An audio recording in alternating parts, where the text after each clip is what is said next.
Hi, I'm Kalki, and you might know me as the Bollywood actor, but I'm also the presenter of My Indian Life for the BBC World Service. Now, we bring you some really amazing stories, and I'm very excited because they're really your lives in the 21st century. And I know you're going to love season 3, so please tell us what you think and also leave your stories behind for us in the comments. I hope you enjoy listening to this episode as much as I enjoyed making it. It was a plan that baffled most people.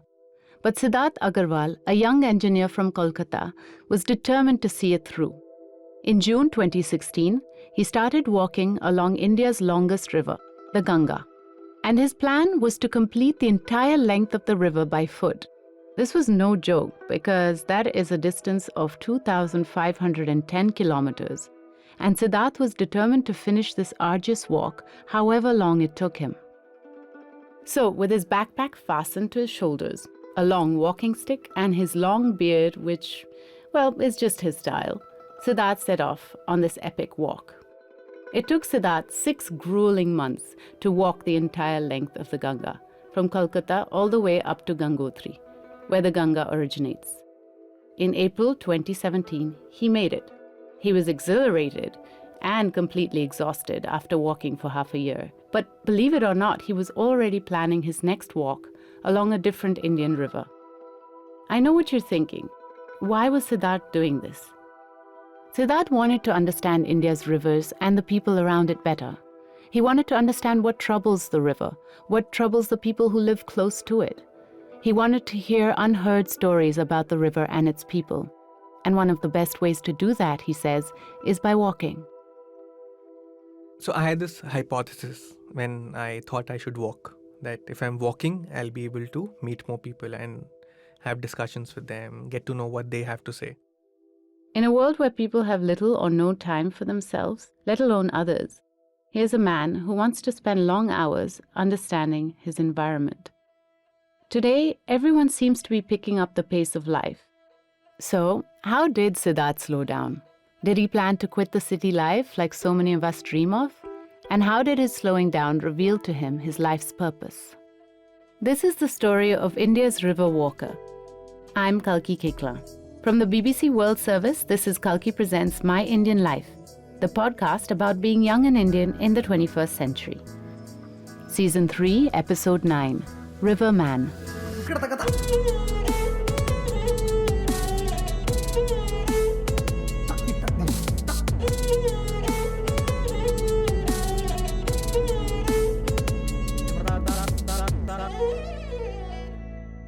Siddharth grew up in Bara Bazar in Kolkata, which is a very congested, completely devoid of nature. That's the kind of neighborhood I grew up in. A very orthodox, conservative family in Calcutta. I was thinking about this the other day that even from my house, just to find a single tree, you would have to go a couple of kilometers just to find a tree. It was that devoid of any natural space. There were 25 people of all ages living in one house. His family, his father's siblings, and their families. Obviously, there was no personal space because there were so many people in a small house. Wasn't even a big house. 5 rooms and 25 people. That's how it was. Wow. The only place he could find some space for himself was outside. Absolutely. And I think that is one of the reasons I relish it so much, to have that freedom, to have that individual space where my personal space is often for kilometers around me. Like, that's all my space when I'm walking. Was Siddharth's attempt of getting some space from the crowded city by walking, that small taste of freedom, was that what set him off on his destiny to walk? Actually, no. It was all by accident. And it began as a crazy idea cooked up in engineering college. Siddharth and his friend Ujjwal even called it the Madness Project. The two friends had this idea that they should do something to test their limits, physically and mentally. And what was this test going to involve? Well, they were going to cycle from Kolkata to Mumbai, the east to the west of India, and the route that they had mapped out was almost 2,500 kilometers. It was just the two of us on our cycles, and the temperatures were really high. We did this in June. It wasn't the wisest of decisions when I think about it and I look back at it, but we did it. As they crossed the diverse landscape from the east to the west of India, in temperatures in excess of 40 degrees Celsius, Siddharth and Ujjwal stopped along the way, staying over at roadside dhabas or restaurants, or sometimes they got invited to people's homes. For instance, when they were in Rajnandgaon, a town in the central state of Chhattisgarh, they met a man who offered to let them stay over at his house. It was about 7:38, so it was dark, and we were on the highway. And both of us were cycling, and there was this scooty that came from the other side, and we were stuck in the pehle aap, you go first situation. Pehle aap is the Hindi phrase for you first, and well, I suppose both of them were just being a little extra chivalrous. And then there was this old uncle on that scooter. He stopped his scooter and asked us, "Where are you going?" And we had this 2-minute conversation with him where we told him that this is what we're doing, this journey from Calcutta to Bombay. And within 5 minutes, we were cycling behind him going to his house because he invited us to stay with him, give us a place to rest, gave us food. And then the next day we left from there. This stranger's kindness really moved Siddharth. For someone who's been brought up in a city and you're always suspicious of people around you, like the trust factor is not very high. To see people behave in this way where they were so open to giving you space, so open to trusting you, was helping me also unlearn a lot of stuff that I had learned through my life till that point. So Siddharth and Ujjwal completed the 2,500-kilometer journey in 32 days.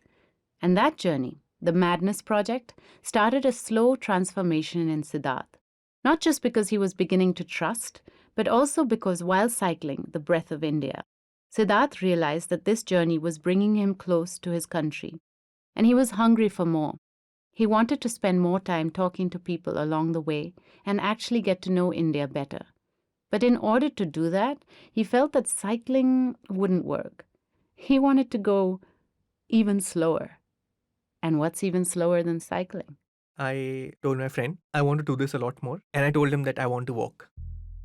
It was during this cyclathon that Siddharth came up with his hypothesis about walking.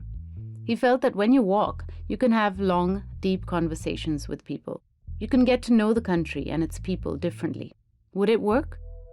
Siddharth decided to test his hypothesis, and this time it was personal. Years ago, Siddharth's ancestors migrated from a village in the Sikar district in Rajasthan, which is at the western corner of India, over to Kolkata, to the opposite end in the east. Siddharth barely knew anything about his ancestors.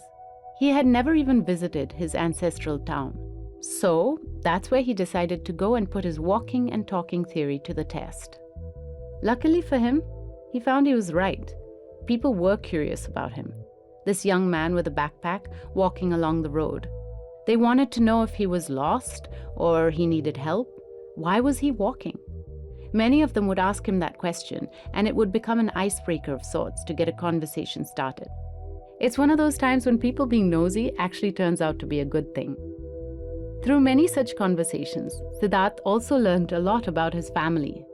Very interesting thing that even though my grandfather had passed away like 20 years ago, not 20, 30 years ago, I've never seen my grandfather.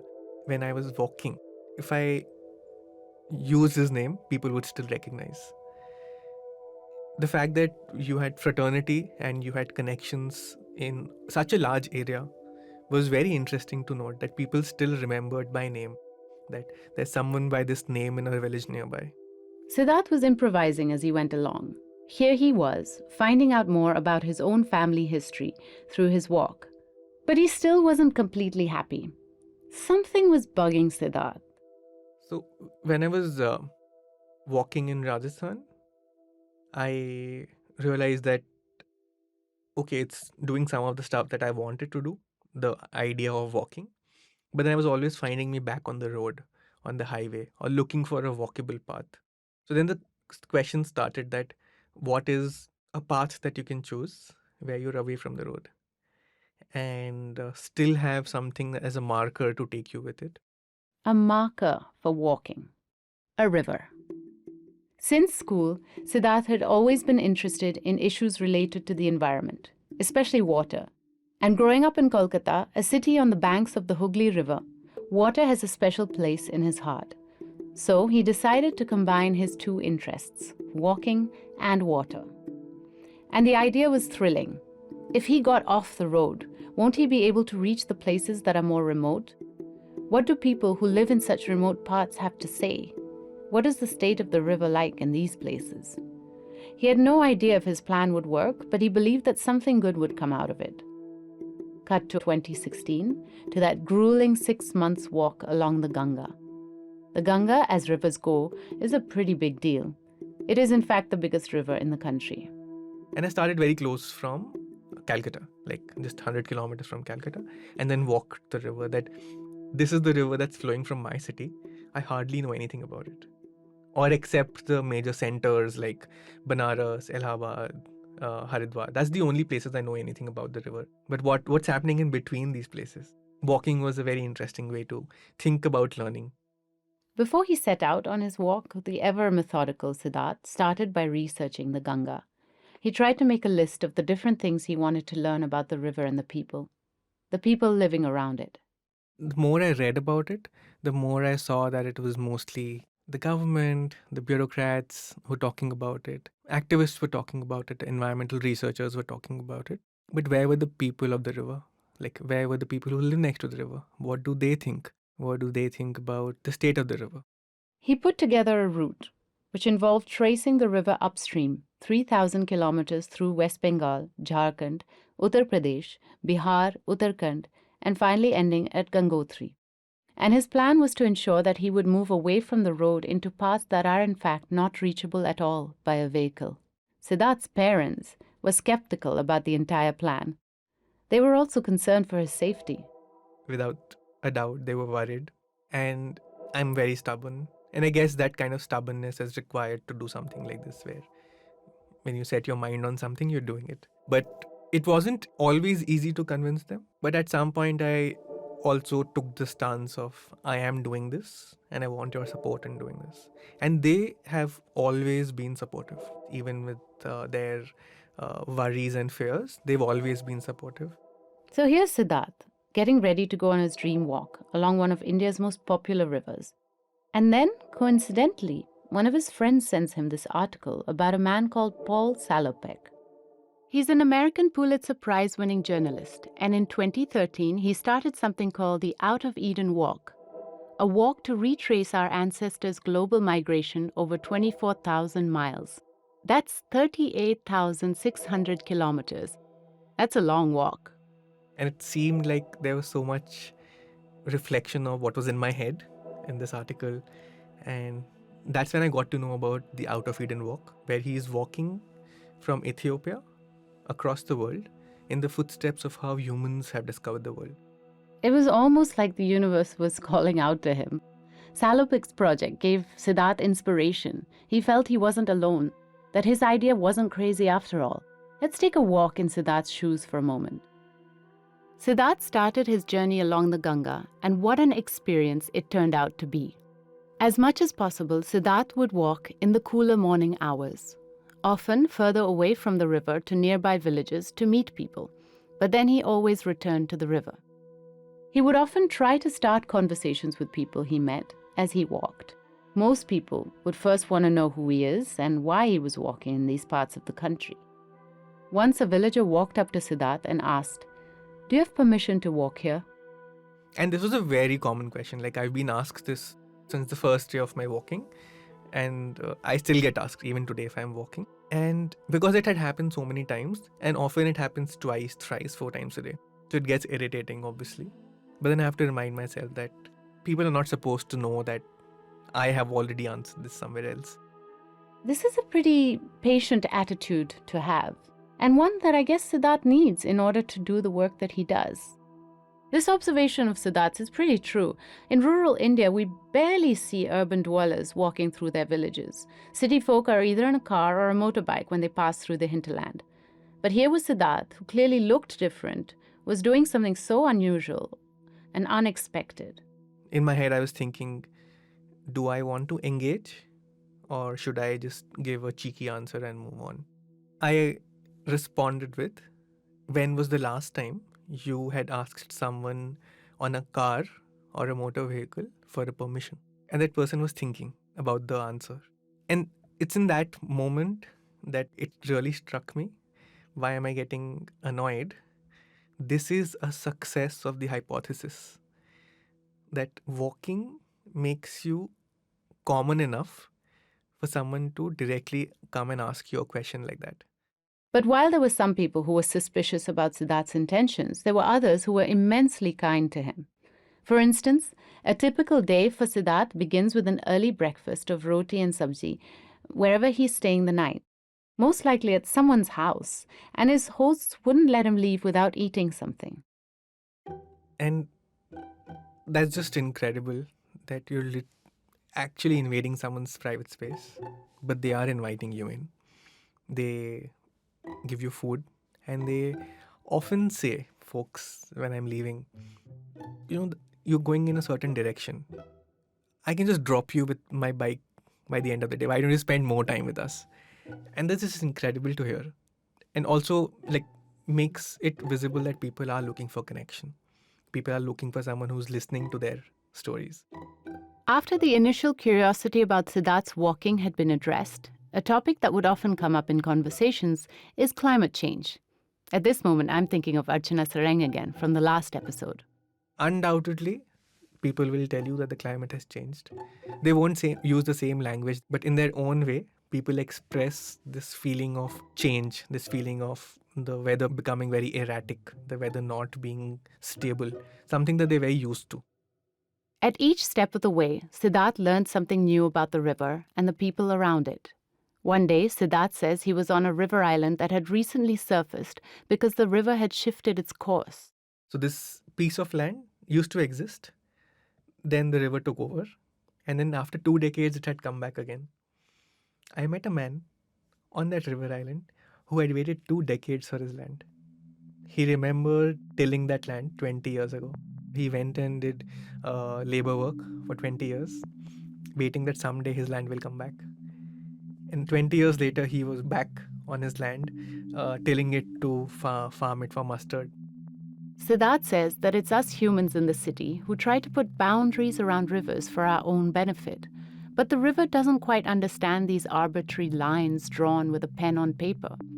He says what he's learned is that communities that live around the river understand this movement of nature and are constantly adapting to it. Sometimes, Siddharth also plays the role of a local news bearer.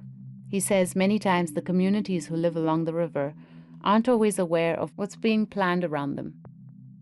Walking is addictive, Siddharth says. After the Ganga walk in 2017, Siddharth actually managed to join Paul Salopek during the India leg of his project. Yes, this is the same person I told you about earlier in the episode, the scholar interested in retracing human migration by foot. It was so revealing in so many ways, walking with him and getting time with someone like Paul Salopek. As a buzzword, one can say he's a 2-time Pulitzer Prize winner. But the humility with which he lives his daily life and the discipline with which he works was something really to look up to for me. It was life-changing for sure. Through all his walks, Siddharth has been documenting his journeys as well, writing down what he's been told along the way, filming and photographing what he sees along the river. He's even made a documentary about the Ganga called Moving Upstream. I wondered if Siddharth's endeavor could be called a form of slow journalism. The general idea behind slow journalism is to deliberately step back from the news cycle, to deliver and consume news at a slower pace and with a lot more depth. I think it has a lot of ethos that are very similar to slow journalism. But I make an exception to not call it slow journalism because we have a strong bias towards conservation and strong bias towards people's issues. I'm not saying that journalists don't have this, but I don't feel the onus of quote-unquote objectivity in a certain way that a journalist does, where getting my own hands dirty in doing some work for a village or helping them with something, a journalist can often feel a conflict of interest in doing that. I don't have this layer where I call myself a journalist because I want to do that. I practice ethics, but I don't let that stop me from intervening if I can. But this intervening can also be very difficult. Once Siddharth was in a village in Bundelkhand where people were trying to draw water out of the hand pump there. And we reached that village in the afternoon, and we saw this huge line of buckets in front of the hand pump, and we asked about it. We asked the women who are the primary caretakers and who do the work of taking out water, and they told us that it was very difficult to get water in this village. They said, why don't you give it a try? I tried. I put a timer on my phone. It took me close to 2 minutes to draw out 1 liter of water from the hand pump. It was really exhausting. Access to clean water remains a major issue for many in India, and there are big schemes trying to change that. The government's Jal Jeevan, Water is Life mission, for instance, aims to bring tap water to every Indian home. When Siddharth came across that village, he says he tried to understand the problem and even wondered if he could help. That's one of the places where one really felt, should I stay here? Can I do something about it? What we did try doing was to keep in touch with some of the young folks from that village, send them to training for resilient farming, drought resilient farming to nearby places. It didn't work out. So it's a very difficult thing to move on. But then the idea in my head is that there are more stories ahead which need attention. Maybe what we can do, and which is why we're there, is to bring attention to that. Siddharth says he now has a better grasp on what his overarching mission is. He says he wants to share and amplify stories from the rivers of India. He's even set up a research foundation to try to encourage others to do the same, to follow his lead, walk along rivers, and gather more first-hand stories like the ones he's heard. So we started a fellowship program. We have had 14 fellows who walked thousands of kilometers along 2 rivers and created photo stories, journalistic pieces, soundscapes, and we're continuing to engage with them to create more varied content that can then get someone who's not interested in the environment or these issues to relate to them. Siddharth says his long-term goal is to protect the future of India's rivers. So, the material that his organization is collecting is being systematically archived. Whenever possible, Siddharth is also sending it to groups that are working towards conserving the rivers, to government bodies that are framing policies related to the river, or even to colleges and institutions that are studying India's rivers. He wants what these walks have unearthed to be included and considered in the wider conversations about conserving those rivers. Can Siddharth's walk help keep the spotlight on the health of India's rivers? Can they even move people to take action? It's that hope that keeps Siddharth going. Even if all of my work, all my life's work, is able to transform one person's life, I am more than happy, because it's transformed their lives and mine. But at the same time, we need a systemic response. The hope is that leveraging new technologies, leveraging energy from young people, we can build that kind of a response. In the next episode of Kalki Presents My Indian Life, what happened next? It's time for a grand catch-up with the stories from the first 2 seasons. You remember belly dancer Ishan Hilal? There was a constant pressure on me that, now what? That's why we used to tell you that, do something concrete and stable, what you're going to do with your life. Theatre actor Mallika Taneja? For 10 years, I've been performing the piece and I'm really feeling like I've grown older with it. My body has changed with it. My mind, my being has changed, and so has the piece. And Gadadhar Reddy, the man who wants to go to Mars. I started working with a couple of friends in California to build a rocket. And that's going to be like the landing part for the Mars rocket. Like when it gets there to get down on the surface, that's what we're building now. Kalki Presents My Indian Life is an all things small production for the BBC World Service. I hope you've enjoyed listening to this episode. If you liked this podcast and would like to hear more such stories, please hit the follow or subscribe button on your podcast app. You can find us on BBC World Service on Twitter and Facebook, or use the hashtag MyIndianLife with your comments and suggestions. Thanks for listening.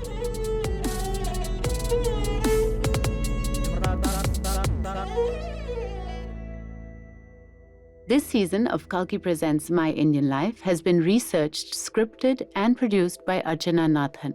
Gaurav Vaz is our executive producer. Our audio producer is Sachi Rajadhyaksh, with editing support by Nikhil Rao. The podcast was mixed and mastered by Ayan De.